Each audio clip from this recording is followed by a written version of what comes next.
Okay, we're gonna try to diagnose and fix a no start problem with the 240.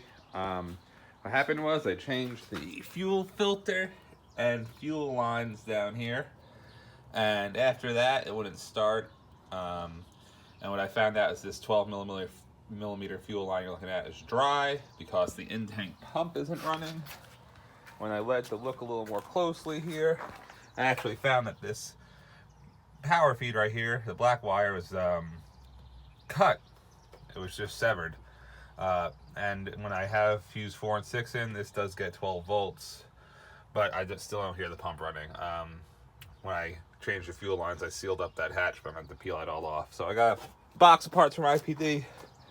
Should change that fuel pump, and hopefully this car starts again. All right, we gotta clean out down there, take off and plug those fuel lines, and then take out the bung. So got some compressed air. Let's start cleaning. All right, so we got a surprise here. There's no fuel pump on this sender assembly here. I don't know if it fell off, or I think it's just not there, which means I'm gonna have to figure out how I'm gonna do this. Yeah, it looks like it's just missing. Interesting choice. Fuel pumps are like 40 bucks. Someone took the time to go in there and take this out and remove it instead of putting a new one on there. To save $40, I guess? Weird. All right, so since they just ripped out the old pump, I have to retrofit this new IPD pump on there.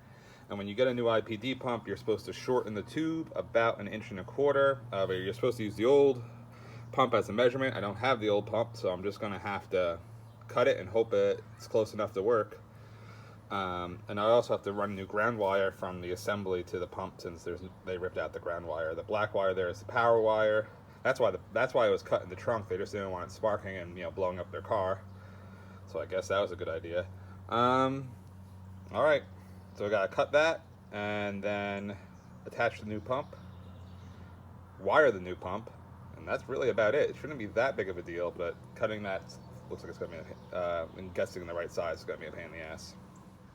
Okay, so we connected the new pump, new stock.